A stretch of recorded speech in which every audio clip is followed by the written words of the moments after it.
Hello friends. तो आज हम एम लक्ष्मीकांत का फर्स्ट चैप्टर स्टार्ट करने वाले हैं जिसका नाम है हिस्टोरिकल बैकग्राउंड, ऐतिहासिक पृष्ठभूमि। So let's start.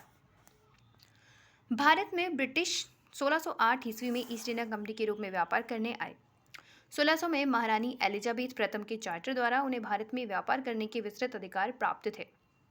कंपनी, जो अभी तक सिर्फ व्यापारिक कार्यों तक ही सीमित थी, ने 1765 में बंगाल, बिहार और उड़ीसा के दीवानी अर्थात राजस्व एवं दीवानी न्याय के अधिकार प्राप्त कर लिए। हम जानते हैं 1764 में बैटल ऑफ बक्सर होता है। उसके बाद जो अंग्रेज होते हैं उनके पास बंगाल, बिहार और उड़ीसा के दीवानी राइट्स आ जाते हैं।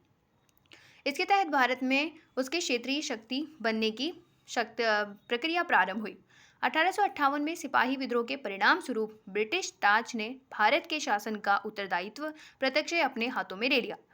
जैसा कि 1857 में रिवोल्ट होता है और उसके बाद कंपनी शासन सीधे क्राउन के अंडर में चला जाता है और यह शासन 15 अगस्त 1947 में भारत की स्वतंत्रता प्राप्ति तक अनवरत रूप से जारी रहता है। तो इस पैराग्राफ में हमने सबसे पहले जाना कि 1608 ईस्वी में ईस्ट इंडिया कंपनी के रूप में व्यापार करने भारत आते हैं ब्रिटिशर्स। 1600 में महारानी एलिजाबेथ प्रथम जो है एक चार्टर देती है उन्हें, और उसी के माध्यम से उनको भारत में व्यापार करने का अधिकार प्राप्त होता है।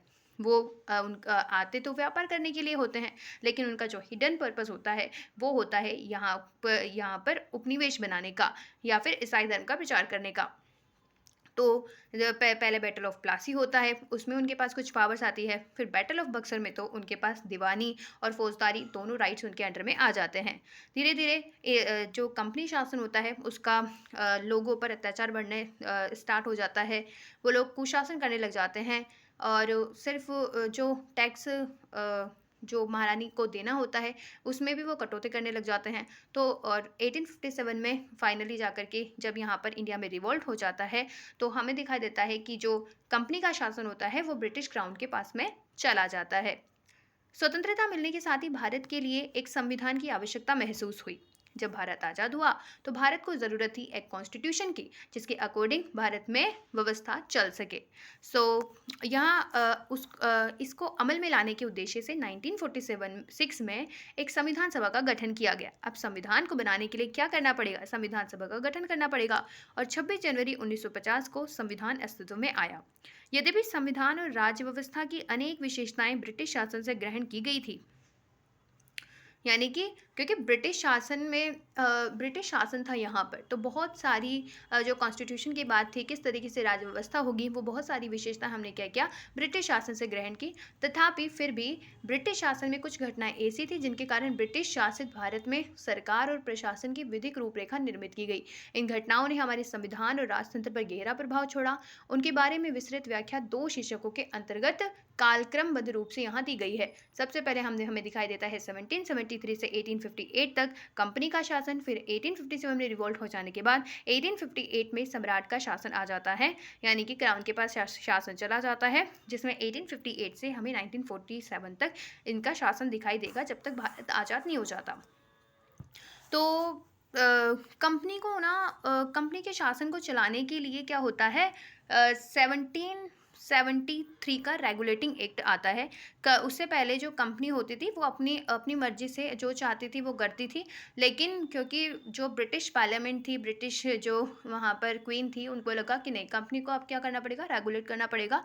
इन्होंने बहुत जो है अपनी मर्जी से बहुत सारा बहुत अवैध मतलब इलीगल काम करने लग जाते हैं, निजी व्यापार करने लग जाते हैं। वो सिर्फ खुद के प्रॉफिट के बारे में जो कर्मचारी होते हैं वो सोचने लग जाते हैं, और जितना टैक्स वहाँ देना होता है ब्रिटेन में उतना वो नहीं देते हैं। तो इसीलिए कंपनी को रेगुलेट करने के लिए 1773 का रेगुलेटिंग एक्ट लेकर आया जाता है।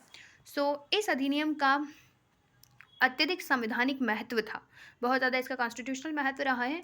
यथा भारत में ईस्ट इंडिया कंपनी के कार्यों को नियमित और नियंत्रित करने की दिशा में ब्रिटिश सरकार द्वारा उठाया गया यह पहला कदम था। पहली बार 1773 के रेगुलेटिंग एक्ट के थ्रू जो ब्रिटिश गवर्नमेंट थी वो ईस्ट इंडिया कंपनी के कार्यों को क्या करना चाहती थी, अपने कंट्रोल में करना चाहती थी, उसको रेगुलेट करना चाहती थी। इसके द्वारा पहली बार कंपनी के प्रशासनिक और राजनीतिक कार्यों को मान्यता मिली। इसके द्वारा भारत में केंद्रीय प्रशासन की नींव रखी। बहुत इंपॉर्टेंट है कि भारत में पहली बार सेंट्रल एडमिनिस्ट्रेशन की नींव रखी गई 1773 के रेगुलेटिंग एक्ट में। तो इस अधिनियम की क्या क्या विशेषताएं रही वो हम इसमें जानेंगे।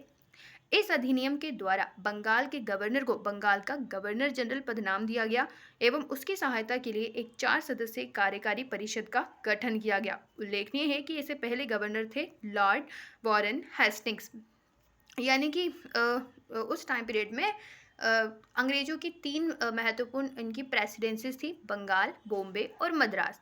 तो जो बंगाल था ना वो इनका मेन सेंटर था, वहाँ पर सबसे ज़्यादा इनका अच्छा व्यापार होता था, वहाँ पर सबसे ज़्यादा ये स्टेबल हो गए थे। तो इसीलिए सबसे पहले जो बंगाल का गवर्नर था उसको बंगाल का गवर्नर जनरल बनाया गया और उसकी सहायता के लिए एक 4 सदस्यीय कार्यकारी परिषद का गठन किया गया। और सबसे पहले गवर्नर बने लॉर्ड वॉरेन हेस्टिंग्स, वो क्या बने, बंगाल के गवर्नर जनरल बने। और इसी रेगुलेटिंग एक्ट के थ्रू सेंट्रल एडमिनिस्ट्रेशन की सबसे पहले नींव पड़ी।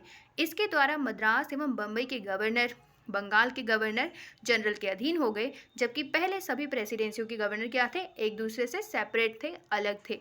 इस 1773 के अधिनियम के अंतर्गत कलकत्ता में 1774 में एक उच्चतम न्यायालय की स्थापना की गई, जिसमें मुख्य न्यायाधीश और 3 अन्य न्यायाधीश थे।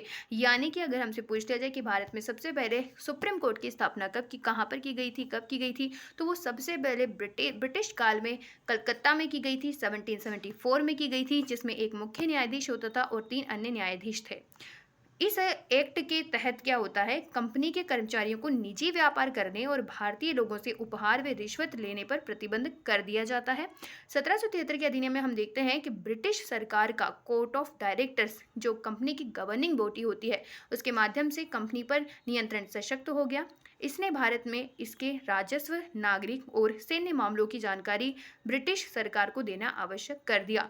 तो इस एक्ट में देखा कि हमने कि किस तरीके से कंपनी ने जो ब्रिटिश गवर्नमेंट थी उसने कंपनी को रेगुलेट किया, कंट्रोल किया, वो जो भ्रष्टाचार कर रही थी उस पर कंट्रोल किया, उसके निजी व्यापार को रोका, किस तरीके से सेंट्रल एडमिनिस्ट्रेशन की नींव पड़ी। लॉर्ड वॉरेन हेस्टिंग्स पहले गवर्नर जनरल बने, मद्रास और जो बॉम्बे प्रेसिडेंसी थी उसको बंगाल के गवर्नर जनरल के अंडर में ला दिया गया, और किस तरीके से कोर्ट ऑफ डायरेक्टर्स के माध्यम से कंपनी पर नियंत्रण सशक्त हो गया। तो नेक्स्ट 1781 का संशोधन अधिनियम हम नेक्स्ट वीडियो में डिस्कस करेंगे।